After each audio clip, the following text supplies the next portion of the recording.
Assalamualaikum warahmatullahi wabarakatuh. Alhamdulillahirabbil alamin wal aqibatu lil muttaqin wala udwana illa 'alal zalimin. Wassalatu wassalamu ala sayyidina Muhammadin asyrafil anbiya wal mursalin wa ala alihi washabihi ajmain, amma ba'd. Jamaah salat subuh rahimakumullah. Alhamdulillah wa syukrulillah, kita bisa hadir kembali di masjid ini pertama dalam rangka melaksanakan sholat subuh berjamaah, dan yang kedua mengikuti kajian kitab Mukasyafatul Qulub yang pada pagi hari ini akan membahas tentang kesempurnaan sholat. Itu halaman 42 dari bawah, itu paragraf pertama. Bismillahirrahmanirrahim. Wa qala an-nabiy sallallahu alaihi wasallam man lam tanhahu salatuhu anil fahsya'i wal munkar lam yazdad minallahi illa bu'da. Yang artinya Nabi telah bersabda, barang siapa yang salatnya tidak mencegah dia dari perbuatan keji dan munkar, niscaya Allah tidak akan menambahkan kepadanya kecuali jauh daripada rahmat Allah Subhanahu wa ta'ala. Jadi hadis ini seakan-akan kontradiksi dengan pernyataan Al-Quran. Jadi Al-Quran mengatakan innas sholata tanha anil fahsya'i wal munkari wal baghi. Sesungguhnya sholat itu dapat mencegah perbuatan keji dan munkar. Sholat yang bagaimana? Yang seperti itu. Sholat yang dapat dilakukan dengan memenuhi syarat dan rukunnya, ditambah dengan kehusyuan kepada Allah Subhanahu wa ta'ala dalam sholat itu. Sedangkan hadis ini menyatakan dia tetap sholat tetapi tetap berbuat maksiat, tidak dapat mencegahnya dari perbuatan keji dan munkar. Seakan-akan hadis ini bertentangan dengan ayat Al-Quran. Jadi di sini ada sesuatu yang salah. Apa yang menyebabkan sholat itu tidak dapat mencegahnya dari perbuatan keji dan munkar? Dia sholat tapi tetap saja melakukan maksiat. Dia sholat setiap hari tapi tetap saja melakukan hal-hal yang menyimpang, seperti korupsi dan lain sebagainya. Tentu di sini ada yang salah.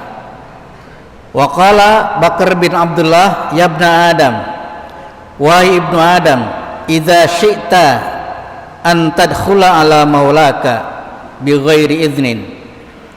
Wahai manusia, apabila engkau ingin menemui Tuhanmu, maksudnya Allah, bi ghairi iznin, tanpa izin, wa tukallimahu bila turjamanin, dan kau berdialog dengannya atau berbicara dengan Allah tanpa terjemah, dakhalta qila wa kaifa dzalik.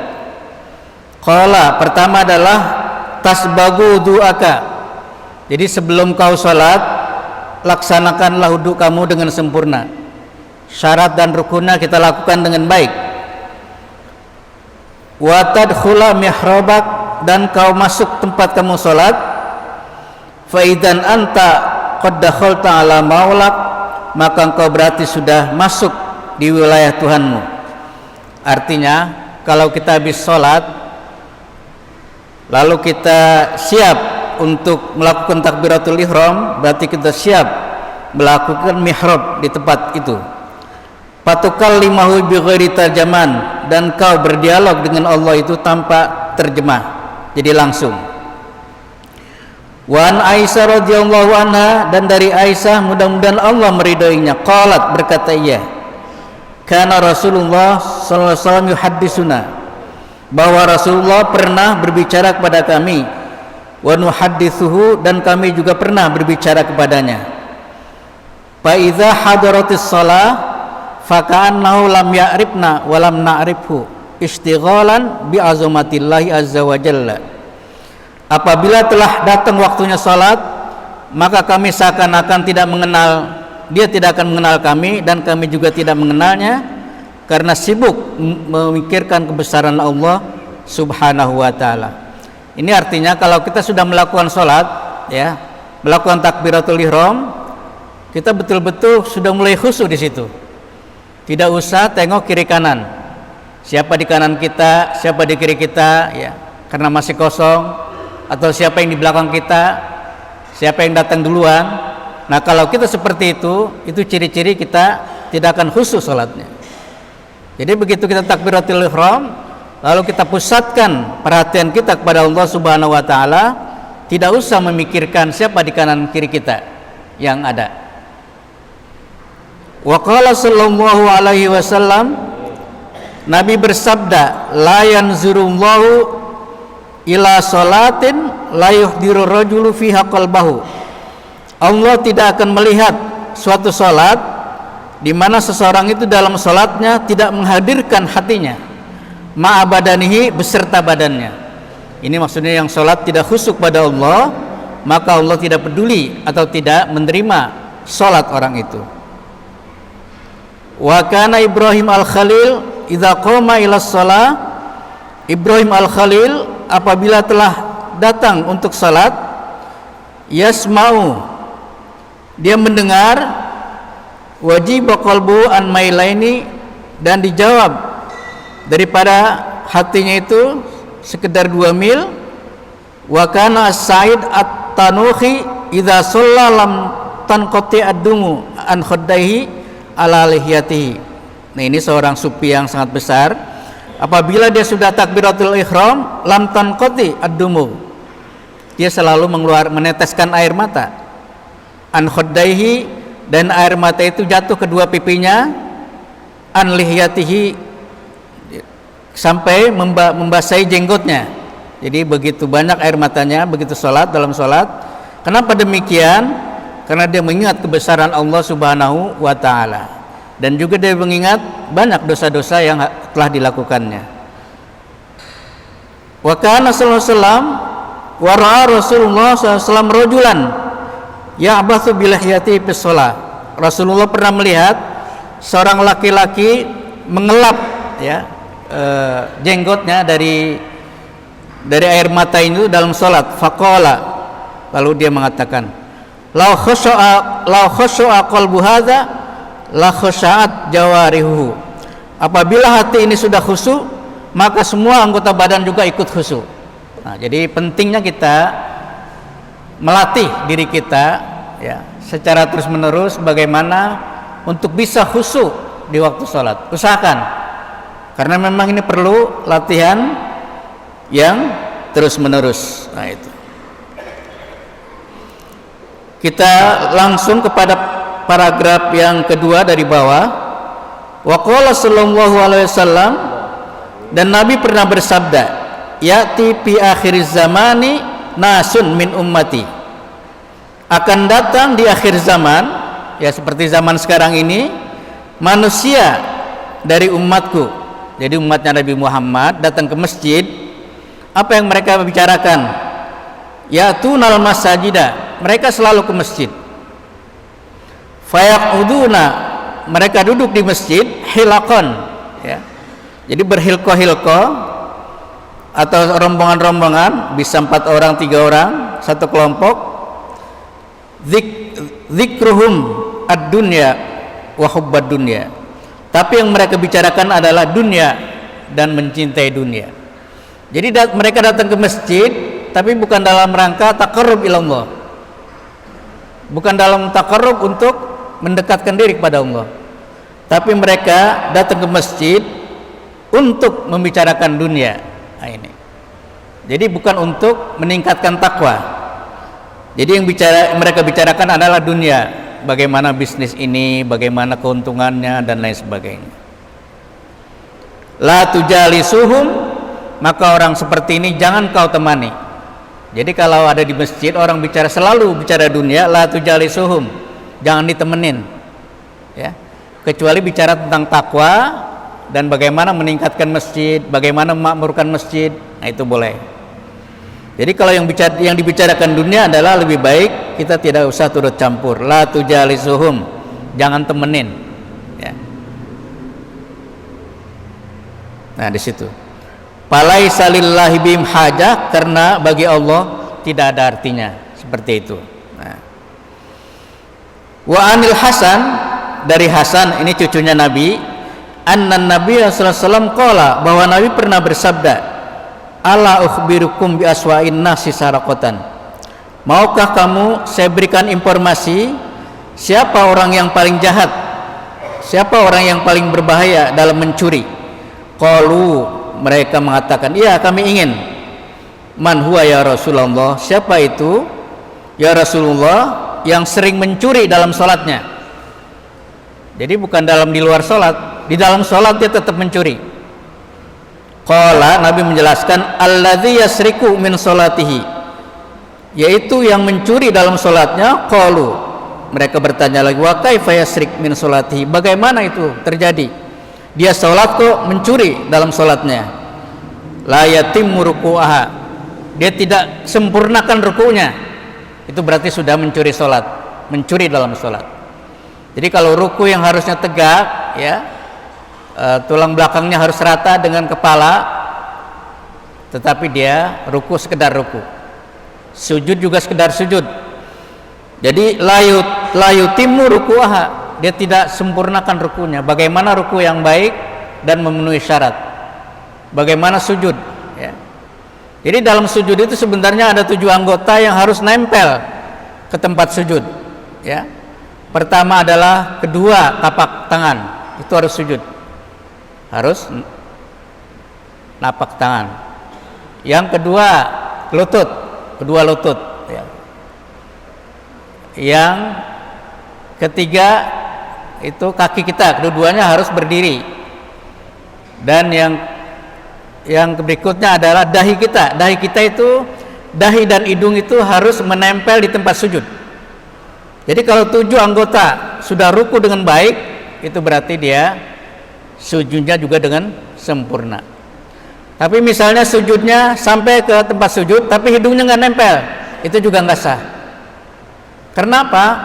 Karena antara jidat dengan hidung itu sebenarnya sejajar.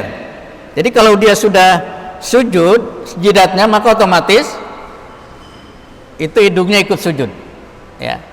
Ini kadang-kadang diangkat sedikit, akhirnya hidungnya tidak menyentuh tempat sujud. Nah itu. Nah kalau seperti itu maka termasuk mencuri dalam sujud. Karena apa? Karena tidak disempurnakan. Dan yang kedua, wala yutimmu sujudaha, tadi sujudnya juga tidak sempurna, ya. Jadi bagaimana kita ruku, ya, ruku itu memang kalau kita mau sujud itu memang dalam hadis disebutkan 2 lutut dulu baru turun, baru 2 tangan, ya. Tapi biasanya kalau usia di atas 50 itu dimaklumi, udah tangan dulu, ya, baru apa? Baru sujud. Saya kalau sujud misalnya, ya, seperti hadis itu, bagaimana mendahulukan kedua lutut, itu bisa jatuh saya, Pak, bisa jatuh. Nah itu boleh dalam keadaan darurat, boleh kita menurunkan 2 tangan dulu supaya untuk berpegangan seperti itu. Nah jadi banyak orang yang sholat tapi tidak menyempurnakan rukunnya, sholatnya, sujudnya, gerak-geriknya, itu berarti kita mencuri dalam sholat. Tetapi kita tidak merasakan itu mencuri, itu biasa saja. Dan ini yang harus kita sadari, kita tingkatkan sehingga sholat kita betul-betul sempurna dan diterima oleh Allah Subhanahu wa ta'ala. Demikian dari saya yang dapat saya sampaikan. Wa'alafu minkum. Wassalamualaikum warahmatullahi wabarakatuh.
Tar.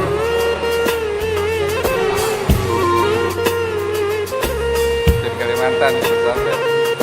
Dayak, Iya. Dayak, Dayak, Dayak Tanjakan.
Yep. Makan bang, makan. Ya. Ada disuruh ini ya.